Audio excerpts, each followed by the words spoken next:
Hello, everyone. I'm still the one you know, Ezekiel Akobi by name. I want to appreciate all our viewers and subscribers on this channel, IJINLE Life TV. The Lord will continue to bless you. This year will be the year of greatness, joy, happiness, and testimony in your life in the name of Jesus. The Lord will bless you this year. And this movie you're about to watch is a very powerful and interesting movie with divine message and lovely message. Please, I want you to watch it. But before we go to watch the movie, I want you to click on the subscription button. And don't forget to click on the bell icon for the notification. And then remember to drop your comment in the comment section. And we will reply your comment immediately. The Lord will bless you. See you in the movie. Bye-bye.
Hello? Okay, yes sir. No problem. I want to marshal. I will come in a few minutes. We might get back to you. Alright, no problem.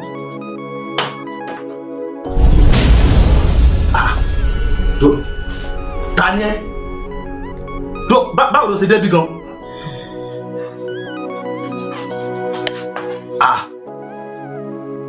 Sọ̀rọ̀ náà, Daniel náà. Bíọ́dún. Ó mà tó mọ orúkọ mi. Bíọ́dún. Ṣé dáa báyìí? Ṣé nǹkan tó ń ṣe fún mi yìí dáa?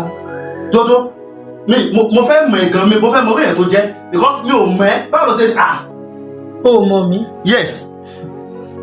Èmi Àṣàkẹ́. Àṣàkẹ́. Bẹ́ẹ̀. Láti bo, mi ò mẹ́ náà sọ̀rọ̀ náà, mi ò mẹ́. Ṣorí gbogbo nǹkan tí Ọmọbọ́láńlé ń ṣe fún ẹ látijọ́ yìí, èmi tí mò ń gbáwọ̀ ẹ̀wọ̀n fi ṣe lélẹ̀. Ọmọbọ́láńlé. Bẹ́ẹ̀ni. Báwo ni wọ́n pẹ̀lú ẹ̀sìn jẹ́ tó jẹ́ pé òun gbé àwọn rẹ̀ wọ̀ sí mi? Má sọ fún mi pé gbogbo tí wọ́n ṣẹlẹ̀ sí mi, ìwọ ni. Dókì ni tiẹ̀ tó jẹ́ pé òun gbáwọ̀ ẹ̀lẹ́lẹ́ wọ̀ fún mi. Mi ò kòkò yẹn mọ́nà kí ló ṣẹlẹ̀? Sẹ́fẹ́ torí mi rú ni. Bíọ́dún, tó bá rú ẹ lójú, màá jẹ́ kó mọ̀. Báwo ló ṣe jẹ́ náà? Irú kí ni ilé ọlọ́run ẹ̀jẹ̀ kiri wà láwọn irú kí ni ilé náà? Wàhálà ni mi ò fẹ́ o. Kí ni wọ́n dúró wá máa dáwọn náà lé mi lọ́rùn nílé? Kí ló ṣẹlẹ̀ náà? Lọ́dún Kàtúndé, ẹ gbà mí.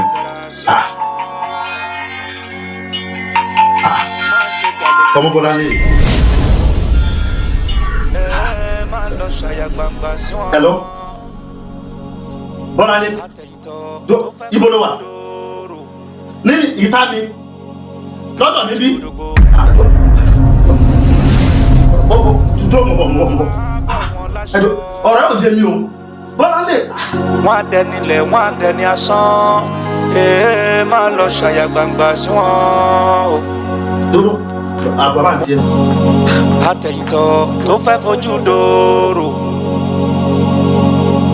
Àjòjì gòdògbò tó fẹ́ wọlé òrò. Bọ́ra bọ̀ wọn láṣọ. Wọ́n á dẹnilẹ̀, wọ́n á dẹni asán. Ẹyẹ fún wọn. Ẹ dákun ẹ yàgò fún wọn. Ẹyẹ fún wọn. Àtẹ̀yìntọ̀ tó fẹ́ fojú dòrò. Àjòjì gòdògbò tó fẹ́ wọlé òrò. Bọ́ra bọ̀ wọn láṣọ. Why now?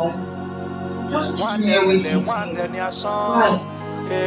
má lọ ṣàyà gbangba sí wọn. tó wọ́n mi báyìí ṣé mo dress mi wá. ẹ dákun ẹ yàgò fún wọn. ológun àríyá olóńjà yan. Why are you looking at me that way? Ṣé mo wà okay? ṣàyà gbangba sí wọn. wọ́n bọ̀ lọ́nà. Lórí kí ló ṣẹlẹ̀ náà? Òun wò mí òun lé òun everything. Kí ló ṣẹlẹ̀? Ṣé àlọ́ sítáà lọ́mọ? Asmano. Let's go. Mo drama tó ṣe yìí ní sítáà ló mọ̀ mí òun lé òun everything. Tó bá ń gbé mi ò dress normal sọ ọdún ìmọ̀ ìjọ.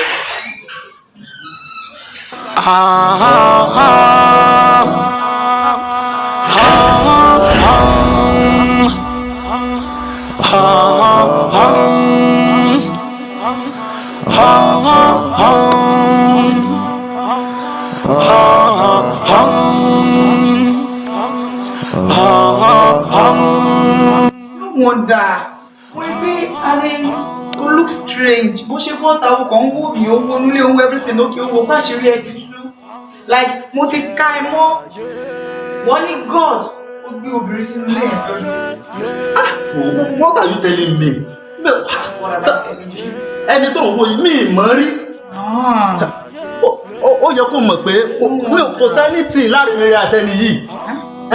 Èmi kò mọ̀ ifá mo ti wà confused. Bí ọdún why will you tell me pé o mọ̀? O mọ̀ mi mọ̀ náà. wọ́n ṣe lu yàrá mi ló ti jáde. That's why you kept me here waiting since. Okay. Wà nílé pẹ̀lú obìnrin. Ẹni tó ń wo yìí mi ò mọ̀ rí. Ọ̀rọ̀ yìí sì wọ́n sì wà so look straight. Bí ọdún jẹ́ kí n gbọ́ràn.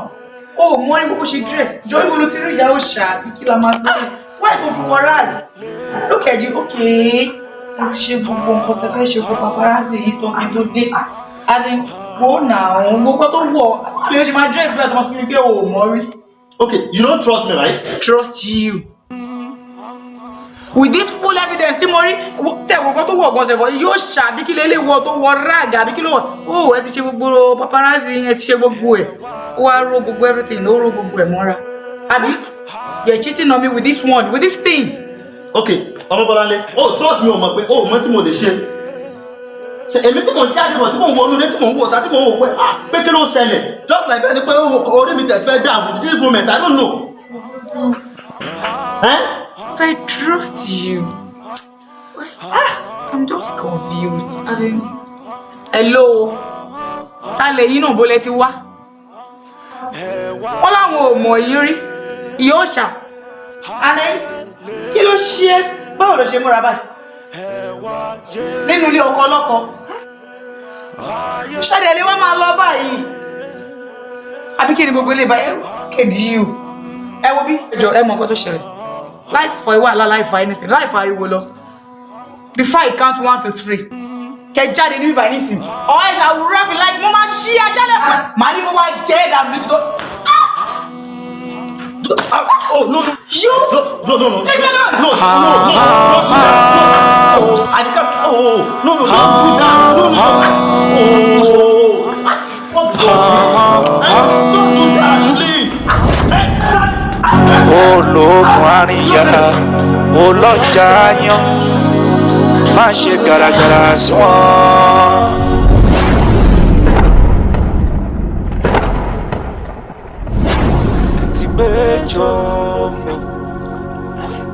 ẹ ti kọ́ rorò nírú ti fẹnu ọkọ pé kú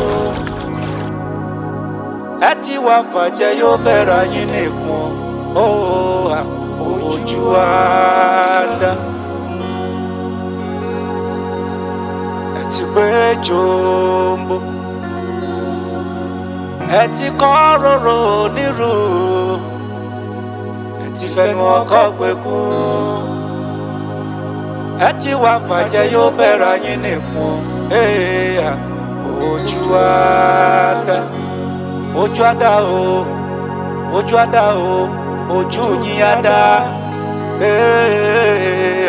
ẹrù kí oyin ẹ ti gbé jòǹbó ẹ ti kọ́ rorò nírú ti fẹnu ọkọ pé kú ẹ ti wá fàjẹ́ yóò bẹ̀rẹ̀ yín nìkan ojú àdá. Ẹ ti gbé jókòó, ẹ ti kọ́ rorò nírú, ẹ ti fẹnu ọkọ̀ gbé kú, ẹ ti wá fàjẹ́ yóò bẹ̀rẹ̀ yín nìkún. Ojú àdá, ojú àdá o, ojú àdá o, ojú yín àdá, ẹrù kí o yí.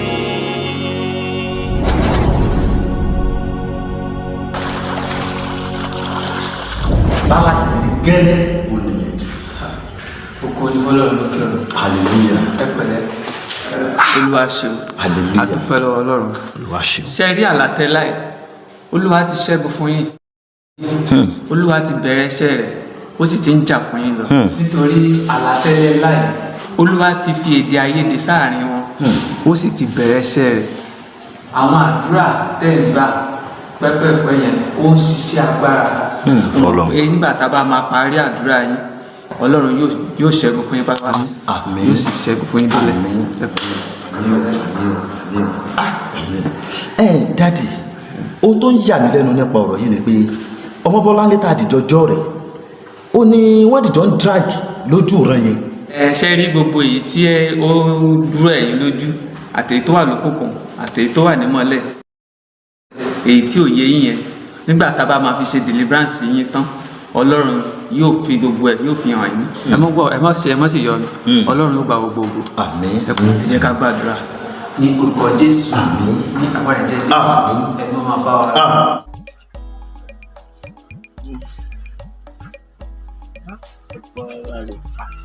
Ẹ̀wẹ̀ tán ni kò máa ṣọ́yàn, ó ló ti sùn lẹ̀. Orí rẹ̀ tó ṣe ń hàn ń wúkọ́, ó ní jí. Arábìnrin,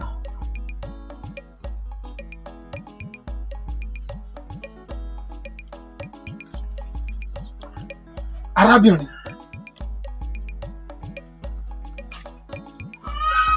kò fèsì, ó sọ nǹkan kan, ó sọ anything.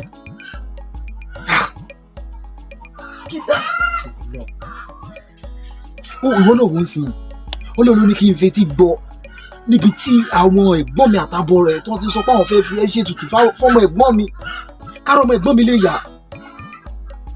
Ṣé máa dá kán pa ìdánù? Kí nìkan tó fẹ́ ká ṣe é sí? Wọ́n kàn bẹ́ sọ̀rọ̀ náà kọ̀ọ̀kọ̀ọ̀kọ̀ ló kàn ń ṣe wò, so anything.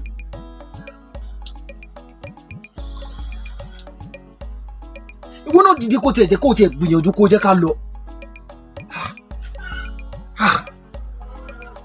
Ṣé o lè sọ̀rọ̀ ni?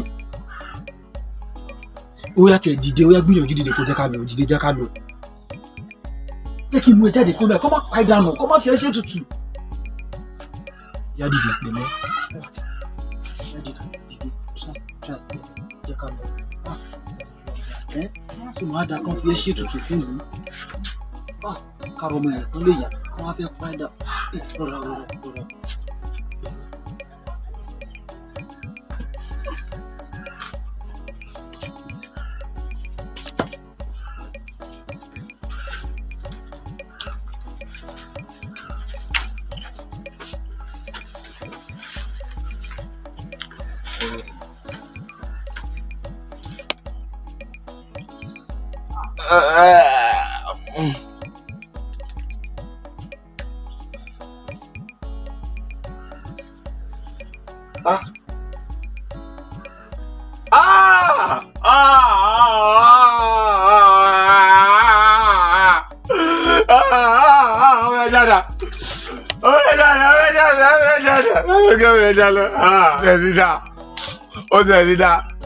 Baálé àní Ogunláyé o, ìdájọ́ mi rèé, ẹ lọ bẹ́rí ẹ̀ sí dé ogun àbáláyé, ó tọ́.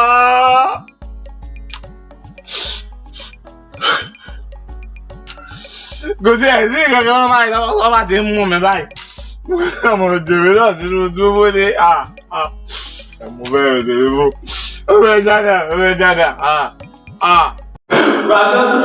Apásọ̀. Ṣé ẹ nígbàgbọ́? Mo nígbàgbọ́. Mo mọ̀ pé Ọlọ́run á ṣẹ́gun ayé yín wọlé. Jésù. Ẹ jẹ́ ká gbàdúrà. bọ̀ ká tó gbàdúrà bro Fẹ́mi ńkọ́. Bro Fẹ́mi wọ́n pè sí iṣẹ́ kan nù ìdí tí ò yẹ kó wá nìyí.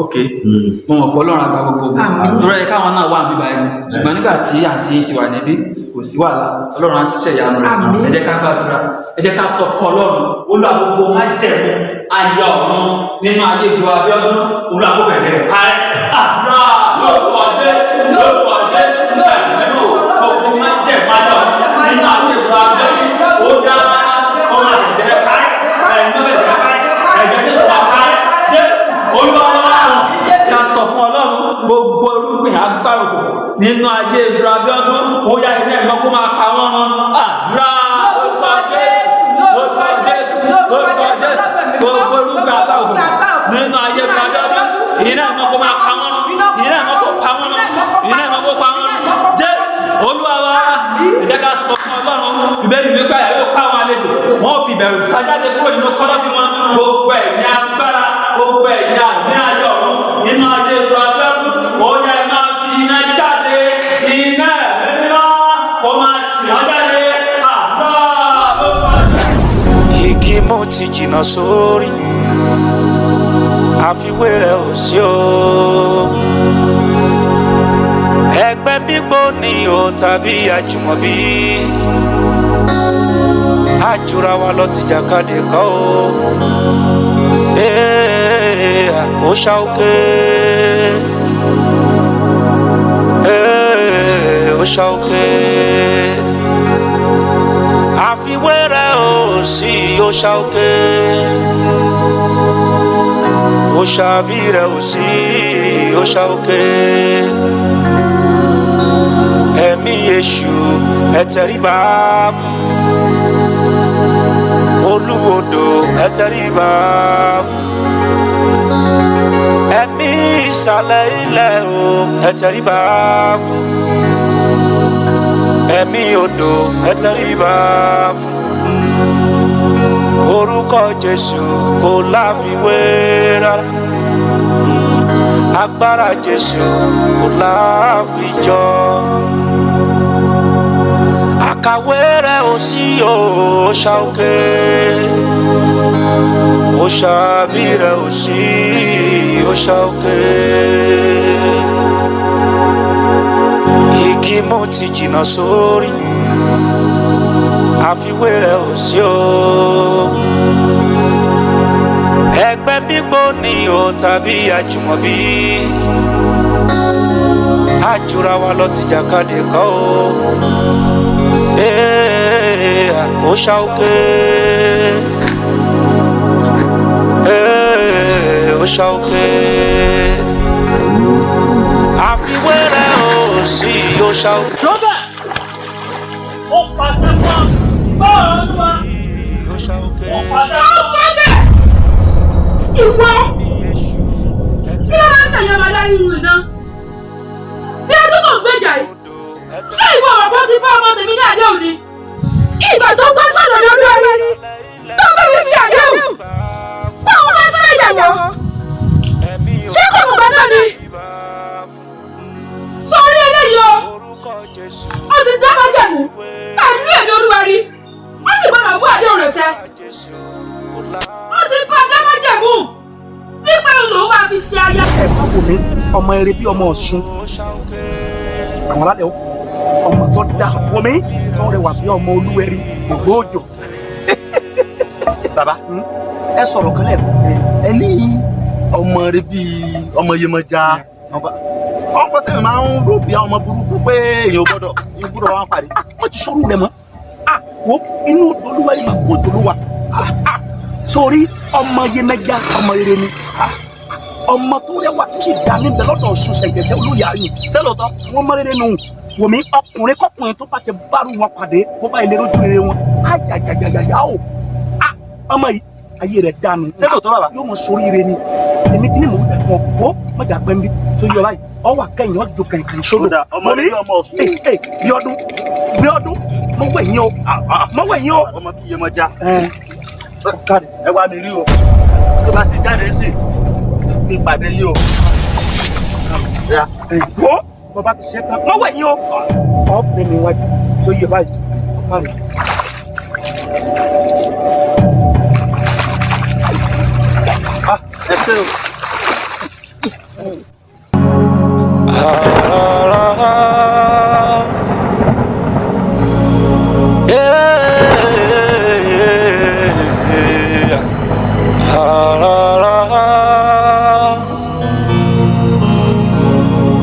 Alagbalugu omi, alagbalugu omi,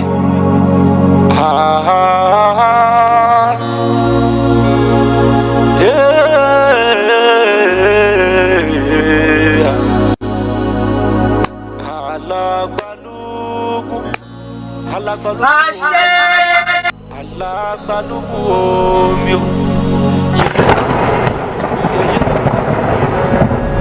Ọwọ́ ẹgbẹ́ ní sọ̀rọ̀ gbèjà bí ọdún. Wọ́ ọ̀nà múlò. Bá mi o, a ti kọ́ pé a ti pàwé májẹ̀mú ni rẹ̀, èyí tí a kọ sínú ìwé òfin, èyí tí a kọ tí ó lòdì sí wa, a sì ti mú kúrò lójú ọ̀nà, a ti kàn án mọ́ àgbélébù. Kò sí májẹ̀mú kankan mọ́ tí ó yàtọ̀ sí májẹ̀mú Kristi, èyí tó ti bá wa dá lórí igi àgbélébù. Nítorí náà, a ò lè mú eléyìí lọ tí Olúwa ni. Ṣé wọ́n mọ̀ pé ẹ̀yin ọmọ lẹ́yìn o? Ẹ máa bẹ̀ mí Olúwa yìí, ẹ máa bẹ̀ mí lámájẹ̀mú. Nígbà ẹ fẹ́ fọmọ mi sáyà, bí ẹ ṣe ń bẹ̀ mí Olúwa yìí lámájẹ̀mú, bẹ́ẹ̀ lè bá ògùn lákàyé lámájẹ̀mú o. Ẹ̀yin ọmọ lẹ́yìn o, ẹ lọ sọ́dọ̀ Ọbàtálá, ẹ lọ bọ̀ Ọbàtálá ṣàdéhùn, ẹ lọ tọrọ ọmọ lọ́dọ̀ Ọbàtálá, ẹ wọ́n ló fẹ́ mú àdéhùn náà ṣẹ. Ẹ máa lọ sọ́dọ̀ ìṣọ̀dàrà, ẹ máa lọ tọrọ owó níbẹ̀, ìgbà kan fún yín ní owó, ẹ máa wá lọ́wọ́ òun náà tán. Tọ́wọ́ tásìkò bá yẹ ká mú àdéhùn ṣẹ fún Èṣù, ẹ ní mú àdéhùn yín ṣẹ fún. Ẹ máa lọ sọ́dọ̀ Ṣàngó, ìgbà kan fún yín ní ọlá. Tọ́wọ́ tásìkò tẹ mú àdéhùn náà ṣẹ, ẹ ní mú àdéhùn náà ṣẹ fún. Mi nílò àṣẹjá yín sí olóòkè ẹ̀pẹ̀, bẹ́ẹ̀ náà ló dé ìwà náà sí inú omi, láti máa jọba nínú omi títí wa náà. Ẹ̀yin lè máa kóra yín wá bá wa nínú omi tá a wà. Ẹ wá tọrọ nǹkan lọ́dọ̀ wa. Tẹ́bí wá ní nǹkan mẹ́rẹ̀mẹ́rẹ̀ ọ̀hún tán. Ẹ wá nígbà ìjẹ yín. Ẹ ní wá mú iṣẹ́ ní ọ̀dọ̀ wa. Tó bá wá yá, tẹ́bí wá ń bínú. Ẹ wá ní nǹkan tó ń ṣe fún yóò dáa. Sọ́rí eléyìí o. Wọ́n ti dá májẹ̀mú. Wọ́n sì gbọ́dọ̀ mú àdéhùn rẹ̀ ṣẹ. Bá mi o, kò sí májẹ̀mú kankan mọ́ bí kò ṣe májẹ̀mú ẹ̀jẹ̀ Jésù. Òun nìkan ni ó ti san ìràpadà wa. Òun ni ó sì ti gbà wá là lórí igi àgbélébù. A ti fi ìwé rẹ̀ lélẹ̀ fún gbogbo ènìyàn láti gba orúkọ náà gbọ́, èyí tí a fi fún wa pé ó ní orúkọ Jésù. Nítorí ìdí èyí lẹ́sẹ̀ gbọ́dọ̀ fi Bíọ́dún yìí sílẹ̀. Wọ́n máa fi bínú sílẹ̀ o, ṣùgbọ́n kò ń ṣe tìtọ́ lọ́rọ̀ títí ẹ. Olùbá ṣe sílẹ̀ bí kò ṣe tìtọ́ lórúkọ tó dá yẹn. Tó lórúkọ tó dá yẹn, èmi gan fún àrìmọ̀ ọmọ orúkọ yẹn jù wọ́n tó dá gan lọ. Àwọn tẹ̀ wà nínú odò yìí, àmọ́ orúkọ tí ó dá yẹn, àmọ́ ojú ẹ̀yin tẹ̀ wà lórí òkè ìpẹ́ lọ. Wọ́n ẹ wá sọ̀rọ̀ yín o. Tẹ̀ bá tún bẹ̀rẹ̀ olúwa ẹ̀ ṣe àdéhùn. Bẹ́ẹ̀ bá mú àdéhùn náà ṣẹ, ẹ wọ ẹ kàn yín nínú yọ̀. Ẹ ṣe kẹ́. Yèyé o. Ó yá ṣe fẹ́ràn sílẹ̀. Jẹ́ kó máa mú lọ. Ìwọ máa bọ̀. Ẹ̀mí èṣù ẹ tẹríba fún, olúodò ẹ tẹríba fún, ẹ̀mí ìsàlẹ̀ ilẹ̀ o ẹ tẹríba fún, ẹ̀mí odò ẹ tẹríba fún, orúkọ Jésù kò láfiwé. Ẹ wọ tẹ́lẹ̀ nǹkan jọ ọ̀gbẹ́ fún yín. Mo ti kìlọ̀ fún yín tán. Ẹ sọ̀rọ̀ yín o. Bí bẹ́ẹ̀ kọ́, ẹ kọ̀ yín nínú lọ. Hallelujah, hallelujah, hallelujah, hallelujah. Olúwa ó ṣé, ó ṣé, ó ṣé, ó ṣé. Ológun lolúwa, ológun lolúwa, Olúwa ni orúkọ rẹ̀, ológun lolúwa.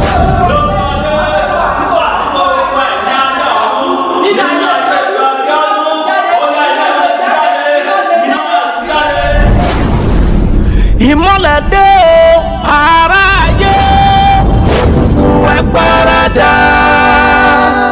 Ìmọ́lẹ̀ dé o ará mi o, òkùnkùn torí Jésù Olúwa ni ìmọ́lẹ̀ ayé. Ó yọ lókèrè ẹ̀pà rọ́rọ́, gbogbo òkùnkùn ẹ gbọ́ sétí. Ó yá ẹ wá gbígbà ó tó gẹ́. Ìmọ́lẹ̀ dé o ará mi o, òkùnkùn ẹ paradà. Ìmọ́lẹ̀ dé o ará mi, òkùnkùn ẹ paradà. Torí Jésù Olúwa ni ìmọ́lẹ̀ ayé. Ó yọ lókèrè ẹ̀pà rọ́rọ́, gbogbo òkùnkùn ẹ gbọ́ sétí. Ó yá ẹ wá gbígbà ó tó gẹ́.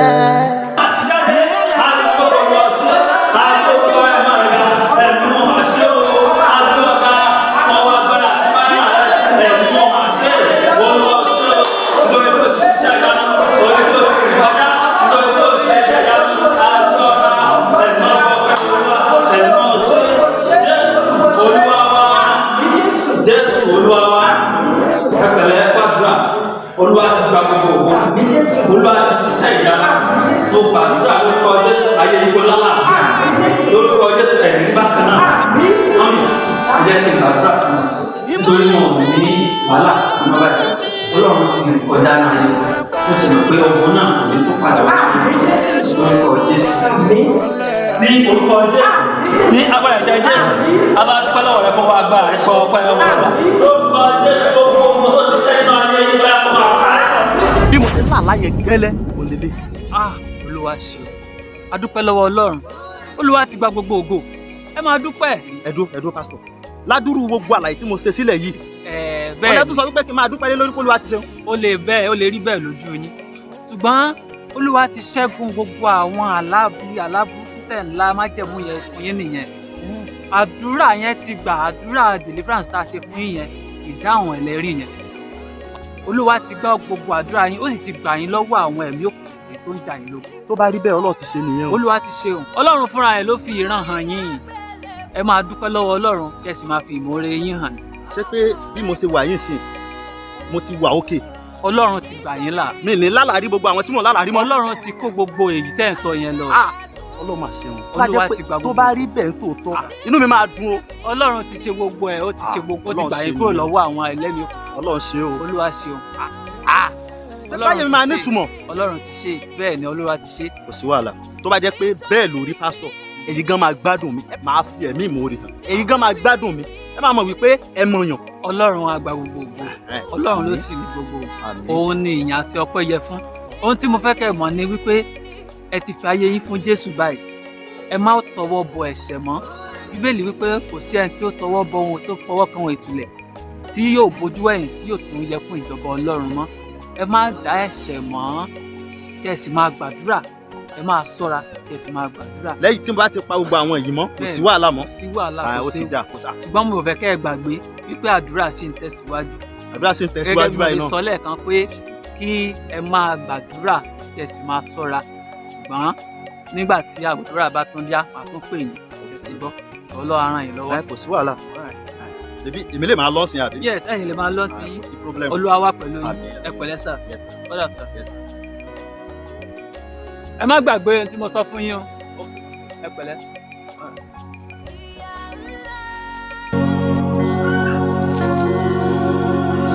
Ẹ ti gbé jọ̀ǹbọ̀, ẹ ti kọ́ rọ̀rọ̀ onírú, ẹ ti fẹnu ọkọ̀ pé kú, ẹ ti wá fàjẹ́ yóò bẹ̀rẹ̀ yín ní ojú àdá. Ẹ ti gbé jọ̀ǹbọ̀, ẹ ti kọ́ rọ̀rọ̀ onírú.